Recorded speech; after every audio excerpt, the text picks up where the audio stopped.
bit early. All right, everybody, welcome to the Senior Solutions Agency Friday call. You got your two hosts on, Joe Johnson out of Chicago, Jimmy Hernandez out of San Antonio, Texas, and we got a great show lined up for you. So thanks for being on the call. We'll get this. We're getting it recorded. We'll get it out on the YouTube channel so you can view it later if you want to review the content at additional or later for some additional motivation. Today's call is really going to be kind of a part two. You know, last week I had said it's going to be a two-part series. We did the fast start, talked about different things necessary, whether you've been here for a long time or whether you're a brand new agent and you're looking to get a fast start. We gave you some really good tips on how to get a fast start. This is going to be part two, but what Jimmy and I are going to be talking about are the things that we've noticed over the years that really is the difference maker between agents just kind of getting by, maybe, you know, succeeding, and the difference that we see the agents that really succeed at a very high level are able to achieve very high incomes. If you're checking us out and you found this video on YouTube, you like the content, do us a favor, give us a big thumbs up, subscribe to the channel, hit the notification bell. Virtually every single week we put out brand new content. We may miss a week here or there, but man, honestly, we really try very hard, very diligently to put out brand new content every single week. And like I said, today's call, the part two of the 90-day fast start, is really going to be talking about success or failure. And I'm sure, you know, I'm thinking of it this way, Jimmy, people don't fail on purpose. Like, they don't get into the insurance business or any business thinking to themselves, man, I'm really going to suck at this. You know what I mean? All Jimmy and I are really going to do is we're going to take a little bit of time and we're going to point out to you things that maybe are not so obvious, but things that we notice. And what Jimmy and I talk about, the things that we notice between low performance and high performance. So here we go. We're going to go ahead and we're going to knock this out. And if you're watching this live, if you do have any comments or you want to raise your hand, let me put this up so I can see anybody that may raise your hand if you'd like to add any additional comments, or if you have a question, or if you want to add a comment. Feel free to add any comments that you may have if you feel like you can add some value to the call. So Jimmy, the first thing that we talked about, first thing that we had on our list was, hang on one second, I just noticed my laptop was unplugged. I don't want to run out of battery. Critical thinking, you know what I mean? You got to be able to think. So one of the things that Jimmy and I talked about, but one of the things that we've noticed with agents that are really able to perform at the high levels is that they're really good at critical thinking. In other words, what we're talking about critical thinking is agents that are just able to figure shit out. You know what I mean? Like, because the one thing about being in sales is that you're going to be exposed to a lot of different scenarios. Every time you go out and make a presentation, it's going to be just a little bit different. It's not going to be the same. This is not a repetitive job like working in a factory, as an example, where you're doing the same thing over and over and over. It's very repetitive. You know, once you learn it, you can probably close your eyes and just do it. With this, you're going to have a lot of different situations that are going to require some critical thinking. And one of the things that you can do to help improve on critical thinking, one of the things that really helped me in the beginning, I can just tell you this, Jimmy, from my own personal experience, is that when I first got started, like, if I came across a situation I didn't know, I just kind of stopped. I would reach out to my upline, wait for them to respond. And, you know, what I found out was that I can learn better if I just figure this stuff out on my own. So if I come across the situation, a product or whatever, um, you know, I figure I do my investigation. I call the carrier, I talk to them. I'm always trying to figure out the situation. So let me turn it over to you real quick. Talk a little bit about, you know, critical thinking and being able to, not get stuck in a box, but, being able to work around different types of situations that we're going to run into working in sales. Well, the best way I can say to handle, I guess, those situations you're not familiar with is to kind of prepare yourself for some objections. And so if you're able to study and learn how to rebuttal or how to, address certain objections that arise, start with the most common objections. Well, then when you hear that objection in the field, um, even if it's like a slight variation, you already know how to, respond or how to answer. And then as time goes by, you start hearing some objections that you're not really familiar with or prepared for. Well, Yeah. then you can have an afterthought maybe after that presentation and write that down and either work on it yourself or get some help with some upline and figure out what would be a good way to solve this or to respond to this. And then so basically you're building an inventory of responses, right? And so that helps with critical thinking, because once you commit that to memory, how to respond, you're going to be able to adapt and be able to come back quicker. I'm going to say, and with a better delivery than rather just being stumped in the field. I don't know if that makes sense, Joe, but I mean It does. that's the best way to build those skills of critical thinking is to prepare for them. Yeah, you added something too that goes along with critical thinking is being able to adapt. That's the one thing about what's different about what we do versus other jobs that are more repetitive is that, being in sales, you have to learn how to adapt to different situations when you're out there dealing with your with your clients. So just kind of think outside the box a little bit. And the one thing to improve on your critical thinking is the more experience you have and the more times you go out and make calls and the more times you're exposed to different situations. I mean, now, Jimmy, I mean, after being, doing this for so long, I still run into situations that, oh, wow, that's the first time I've ever ran into that. But it's far and few between. The first year is like, man, like every sales call is different. And once you've done 1,000 of them, then, you build up that inventory of knowledge in your head and you're able just to, respond spontaneously.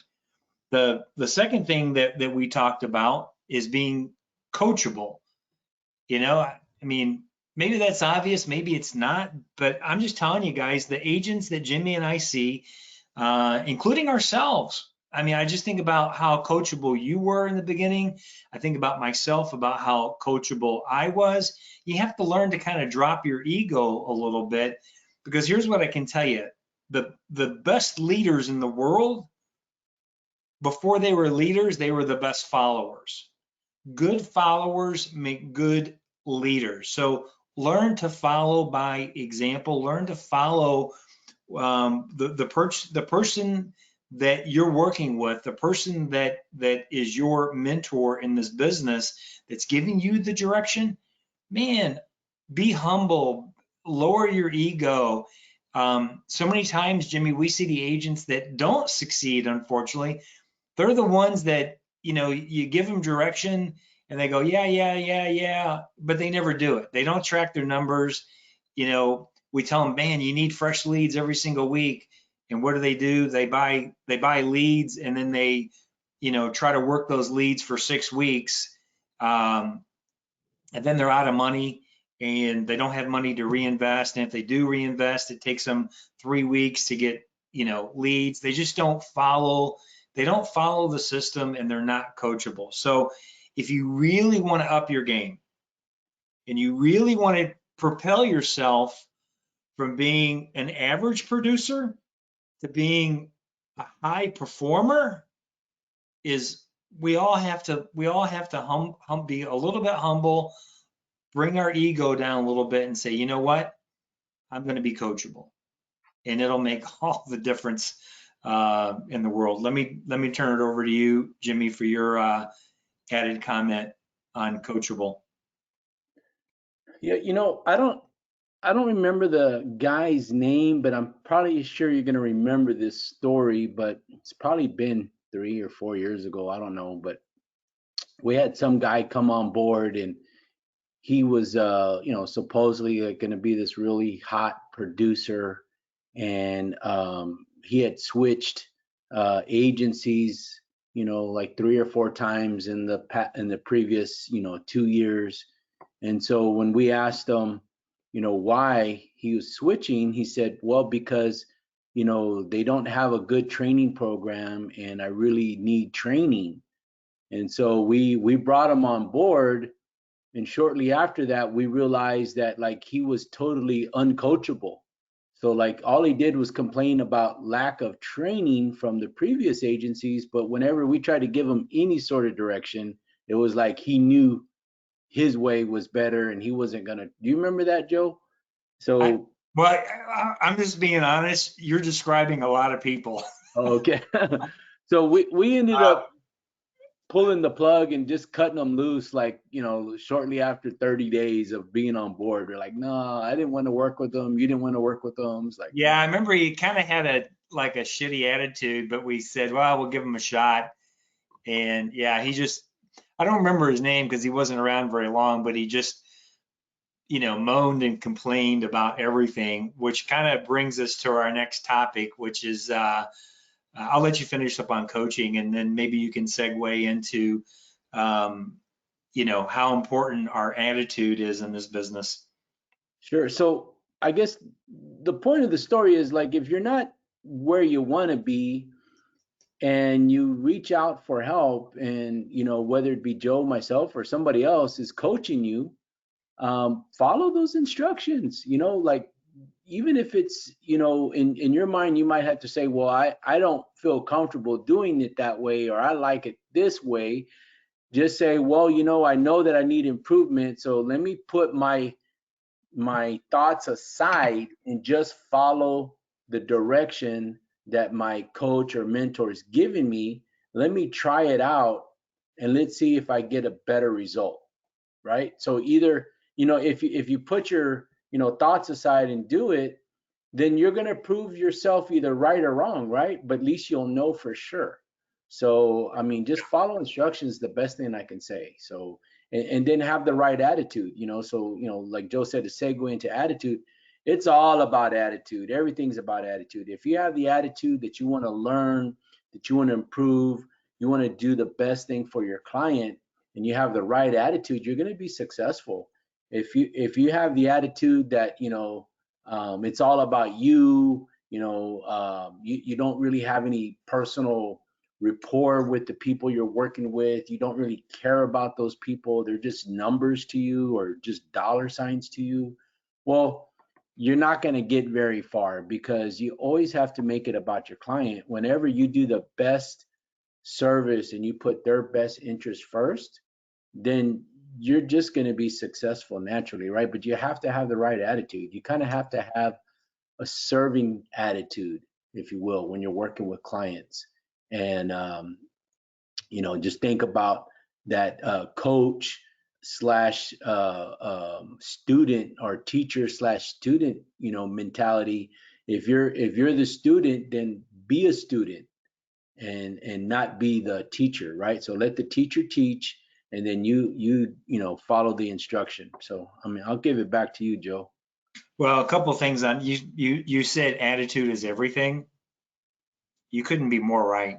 And here's the thing, is that every day then we wake up and our feet hit the floor, is that we have the power to have a good attitude for that day or have a bad attitude. It's up to us. It's one of the things that we get to choose. And, it's, we talk about the power of positive thinking. And I know, somebody listening today is like, oh, don't give me that power of positive thinking crap. And, but I'm telling you, dude, it's true. I mean, it's not hokey. It's the real deal. You get to control your attitude every single day. It's hard to have a bad attitude or be negative when you're pouring positive thought processes into your brain. That's why, reading books and listening to podcasts and listening to videos of powerful and positive people, it drowns. If you put enough positive in, it will flush out. It'll drown out the negative. And the other thing that you said that is having the servant's attitude. Dude, I gotta tell you, man, when I'm working with agents, I'm gonna just tell everybody on the call, there's nothing, well, I won't say nothing, but there's very few things in this world that drive me more nuts is when I hear an agent tell me that a client wasted their time. Oh my God, I cannot stand that. That's the total wrong attitude. When I go out or like, oh my God, I drove 3 hours and, whatever, just that's all negative. I'm just telling you, like, what really changed my business when I went from being an okay producer, mediocre producer, to a good to great producer is when my attitude changed and I had that servant's type attitude. In every house that I went into, I had the attitude is like, I don't care what the outcome is. I don't care if they buy or not. I'm going to go into this home with a positive attitude. I'm going to go in with a servant's attitude, and I'm going to deliver and present the information in a professional manner and help educate these people. And at the end of the day, it's up to them to decide whether or not they want to protect their family. I can't make that decision for them. All I can do is point them in the right direction, give them the proper information, present it in a good way that will convince, if you will, or persuade them to want to protect their family. And I can tell you this with confidence is that since then, I've never left a house where when I got outside the door, I said to myself, that was a complete waste of time. They wasted my time. No, they didn't waste my time. You know, I did my job. As long as I have the confidence that I went into that house and I have the attitude that I'm going to do the very best, and I leave that house confident that I did the very best job, I don't care if they didn't, if they bought or not, because I'm going to go. I know that the law of large numbers are going to be in my favor, and if I have 10, 15 to 20 appointments for the week, I'm going to get 50, 60, sometimes in a week even 70% of the people that I present to are going to buy. So you got to have that right attitude. I can tell you this, I can see where it's easy to have a negative attitude if you're only doing 3 sits a week or 4 sits a week and you get, that one week you get 3 people that don't buy. Yeah, you know what? I could see where your attitude could turn negative, but you got to keep it positive, and you got to have the numbers to be able to do it. I don't know if you wanted to add any more on that, or we can move into the next. No, let's move forward. All right, perfect. So attitude, everything's attitude, right? I agree with that. All right. So the next is we're going to talk a little bit about having in what we call intestinal fortitude, having that in that internal drive, having the desire and the drive that results into self-discipline. And we kind of touched a little bit this on, I know you weren't on the call last week, Jimmy, but we touched on this a little bit. One of the things that I have always found in any business, whether it's in sports, business, academics, whatever, you look at these people that have just incredible self-discipline. You look at the athlete that goes above and beyond. They come to practice early, they do extra reps, they stay late, they study film, they do all the extras.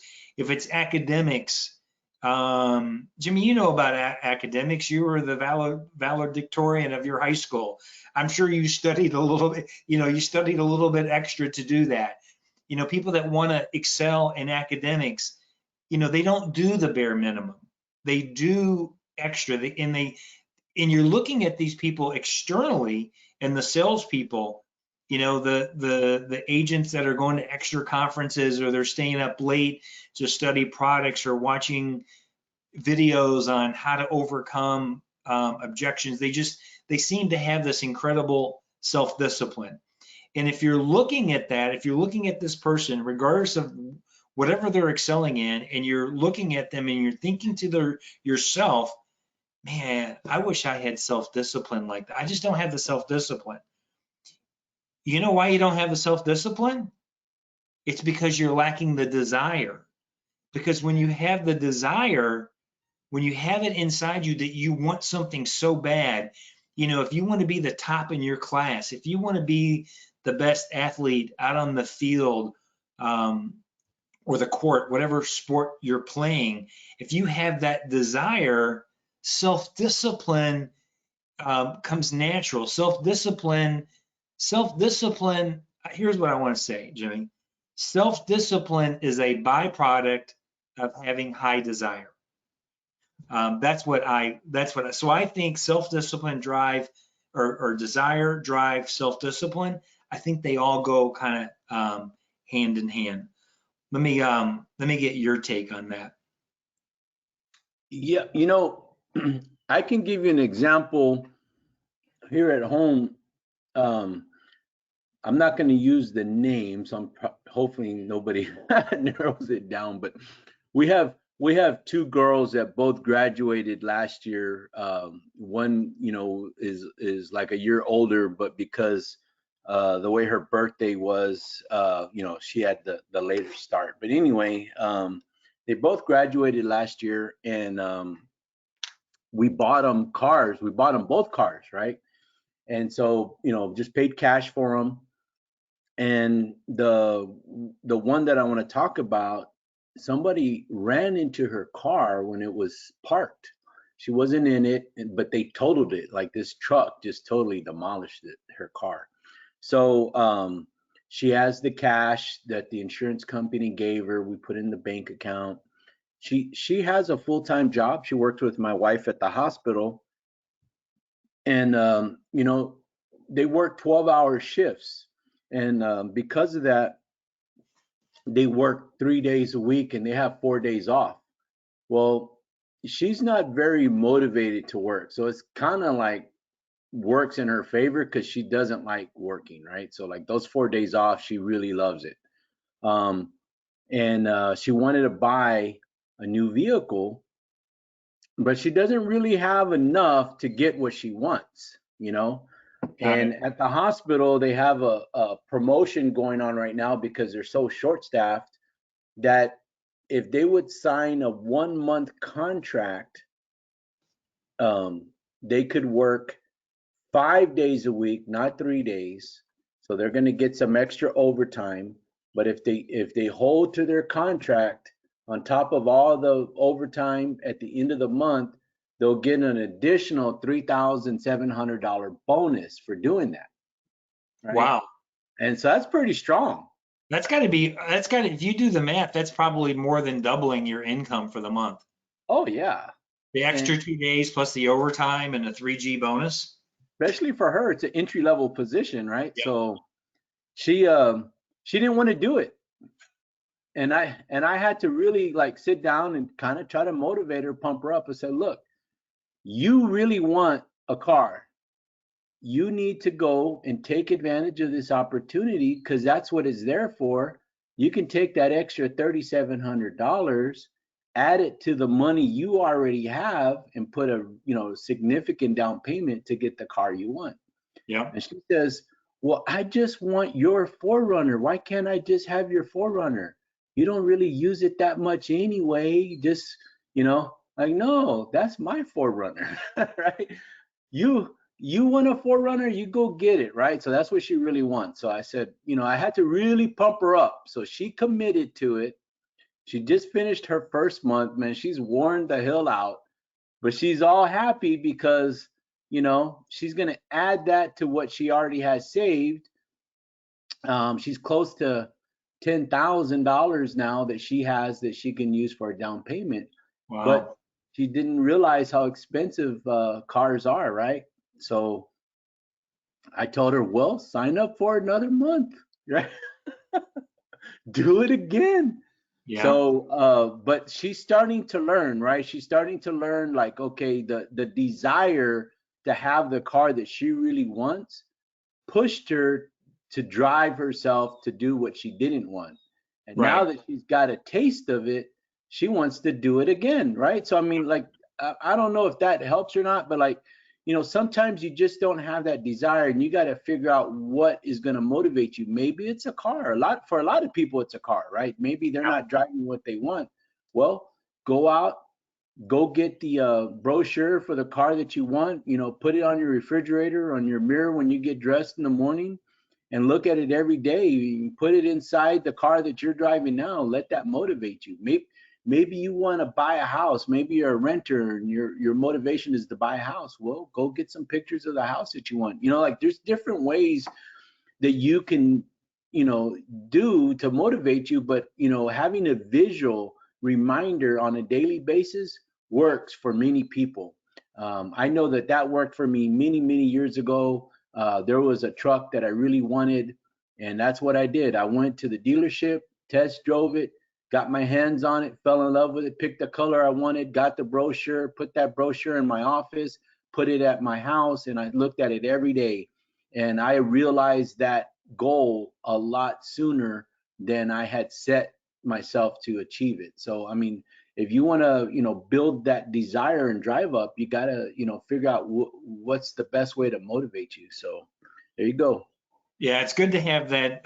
It's good to have those things that I'd refer to it as external motivation tools, which we'll talk about here in just we'll talk about that in a little bit. But the next thing that we want to talk about, and Jimmy and I, we talk about this all the time to agents. We talk about it together offline. Is like, man, I really like. We'll hire somebody. We're bringing somebody on, and one of the key factors that Jimmy and I always talk about, and something that we notice right away is like, man, Jimmy, I really like this guy. He really engages. He's like proactive. He's always calling. Guys, that's one of the things that we've noticed to agents that not only get a fast start, but will be able to propel themselves higher are those agents that are proactive and they're always engaging. They're not sitting around, they don't have the attitude, oh, my upline's not calling me, so I'm not going to call them. And then it gets into like kind of a piss and match or whatever. Man, just be proactive. You're doing this business, be proactive. You want to learn about a certain product. Don't wait till we have a webinar. Go search out the information. Be engaging. Especially in the beginning. If you're brand new, when I say brand new, man, if you're a couple of months into this business or even a couple of years, at any point in time, you could be on this call. Maybe you've been tuned out for a year and you're tuning into this call for the first time in like a year. There's no reason why you can't say to yourself, you know what? today's the day. I'm going to have a fresh start. I'm going to reach out to Joe. I'm going to engage. I'm going to be proactive. So even if you've kind of missed the boat, maybe you were proactive in the beginning, then you slacked off. At any point in time, you can, we talked about this last week.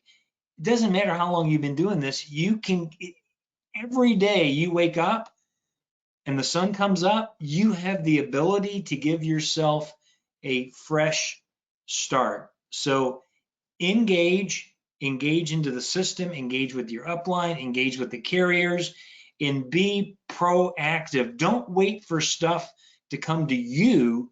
You go after it. I just give you an analogy, like in sports. Well, I'd say pretty much any sport that you play that has a ball that's involved, every coach will tell you to go after the ball.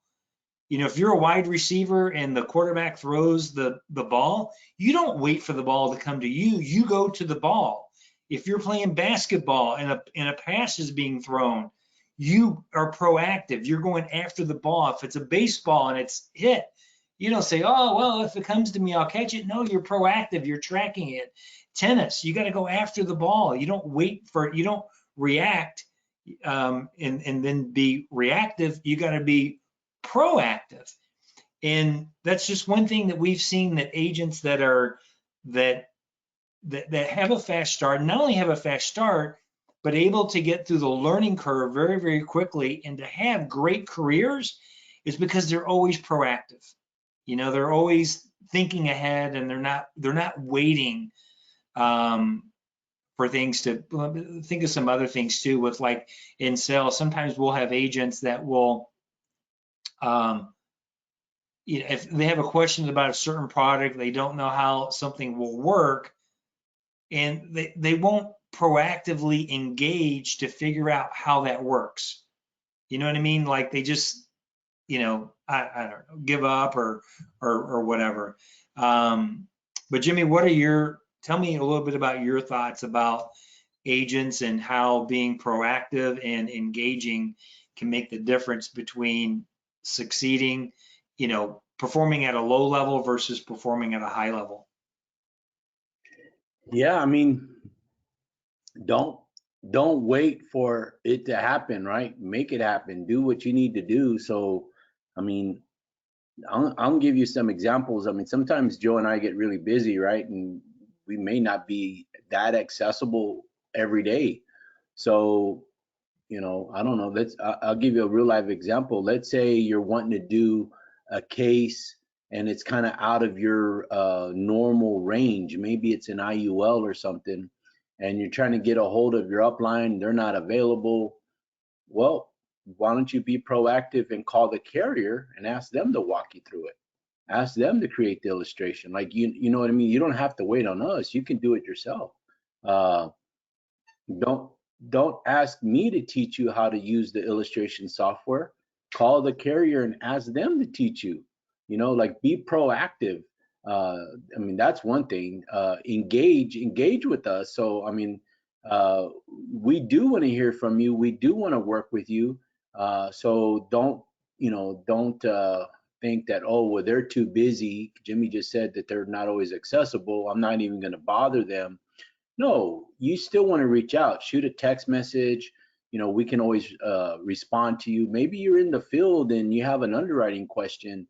I'll give you an example. You want to engage, you reach out to me or Joe. But another way of being proactive is, why don't you download the cheat sheet and have that available to you, so you don't need me and Joe?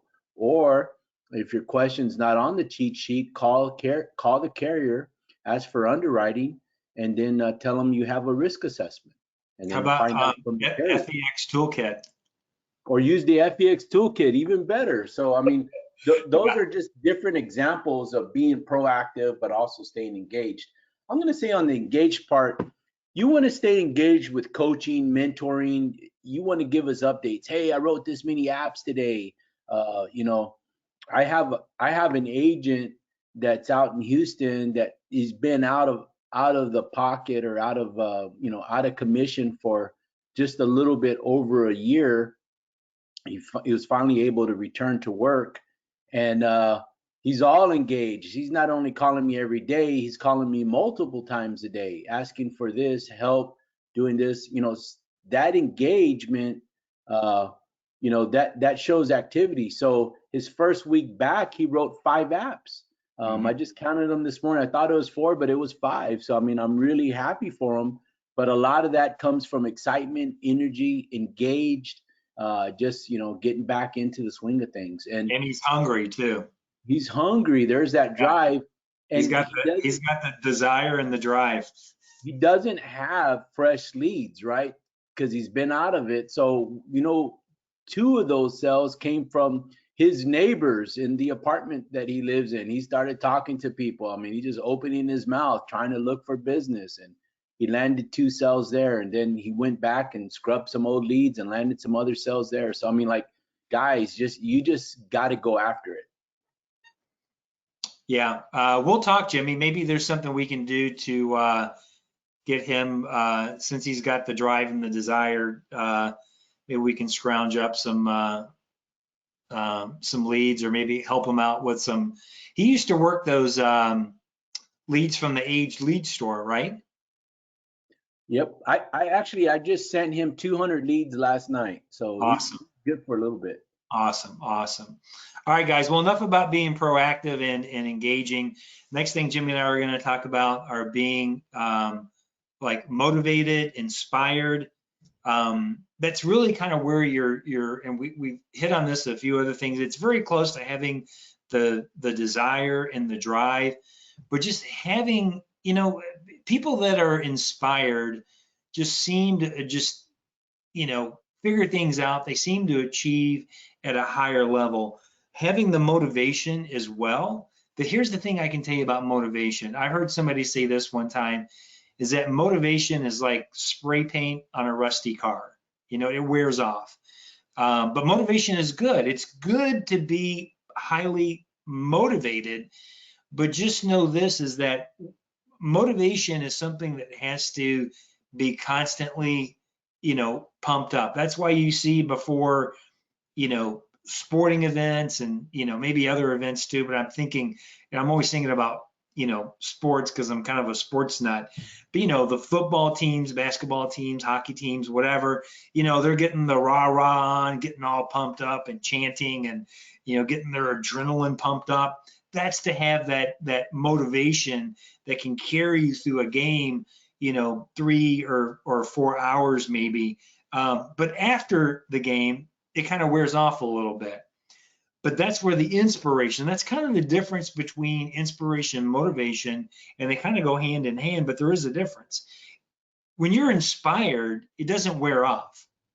When you're in, and that's why we talk about the word passion a lot, and I think you could throw passion in this, is that,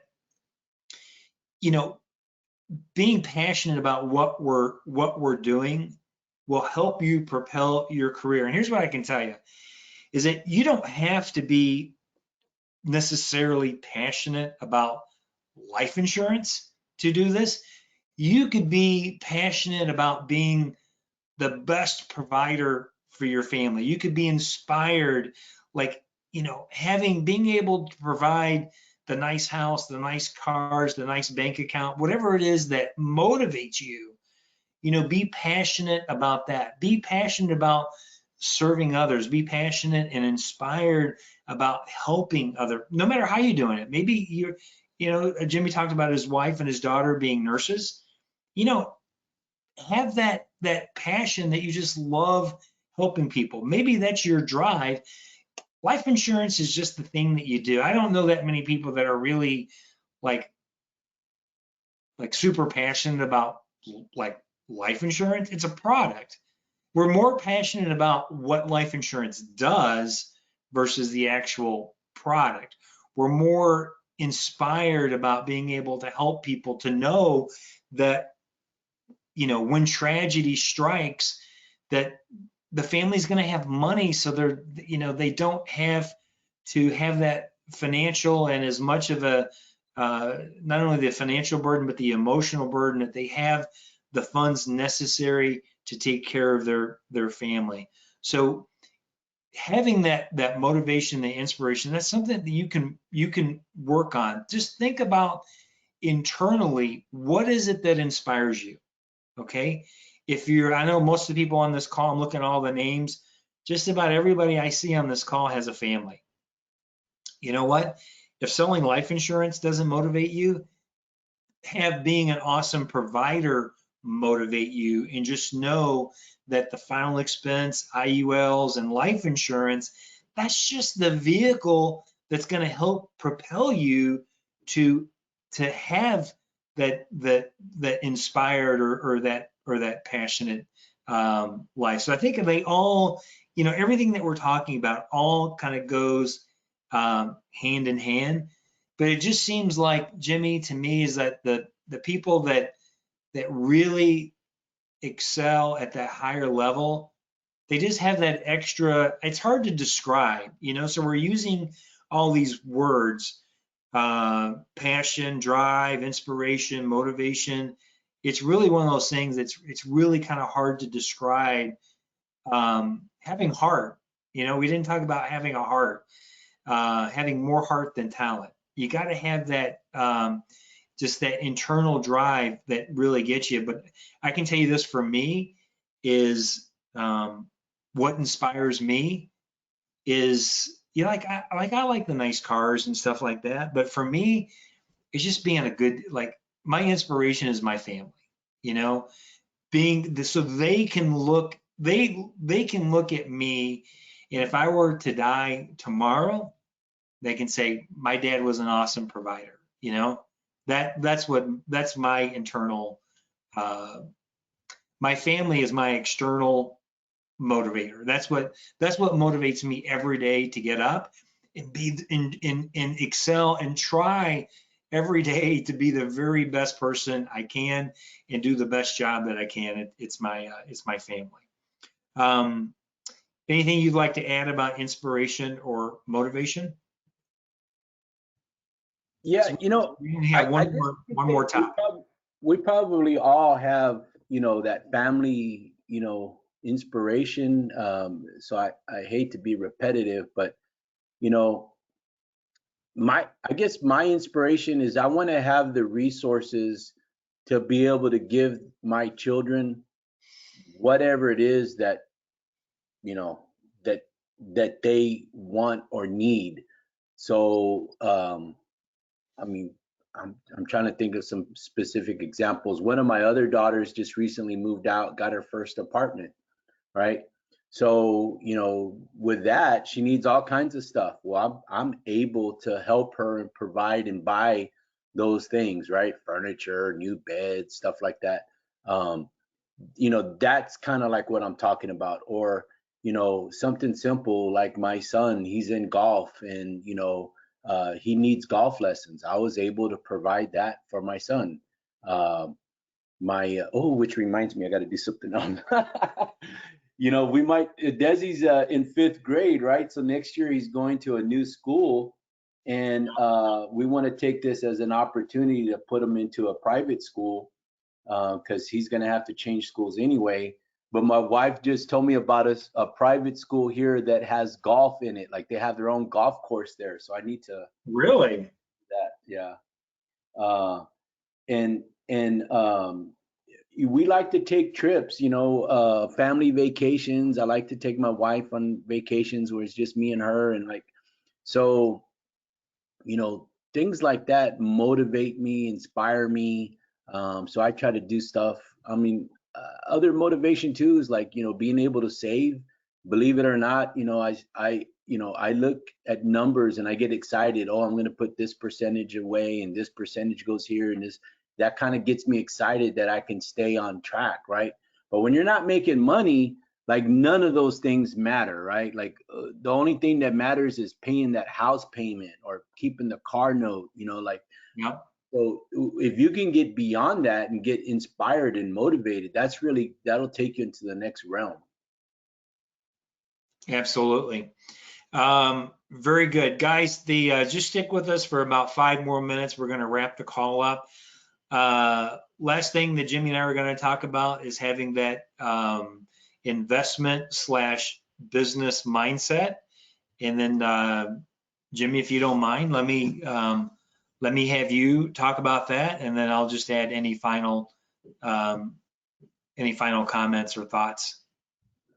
Well, I think the biggest mistake that agents make, or let me not rephrase it as a mistake. Let me say, I think the biggest reason why agents don't succeed to the level that they want is they don't invest the level that it takes to achieve those goals, right? So if you have big goals, you got to invest in yourself. Part of that is education and training, motivation, going, not only, like, I'll give you some examples. It could be buying a book, it could be an Audible series, right? You got to invest in your mindset, but some of that is you have to invest in going to a conference. Joe loves to go to the 10X conference, right? So that costs money to, buy the airplane ticket, to buy the ticket at the event, to, have a place to stay, travel, that costs money. Well, but that's an investment that Joe takes and puts in himself. Maybe it's in training. I went into Vegas last week for a conference. I learned a lot, but then I also learned there's I guess you can say a special course that's on a high level for retirement planning, and it's a whole year. It's a commitment, and it's quite expensive, And so I really want to do it, but the price tag is pretty high. And I was thinking about it, and then it just came to me, Jimmy, invest in yourself. What are you even hesitating for? So boom, I committed to it. You have to be able to invest in your what's the word I'm looking for? Self-development, right? Yeah. But the other part of the investment, and this is usually where we see it up front, is people aren't really willing to invest into lead generation at the level that they should. They might buy a one-time 20 lead order here and there, commit to a reoccurring order. Maybe, you really have, strong goals. Well, then you have to have strong, advertising, strong, marketing, and that in our industry comes in the form of leads, right? So that's the biggest mistake I've seen, Joe, is that people don't invest what they should to achieve the goals that they want. If you're just going to do this part-time and you're going to supplement whatever other source of income that you have, maybe 20 leads a month will work, right? But if this is your full-time gig, hey, 20 leads a week is a minimum. What do you think, Joe?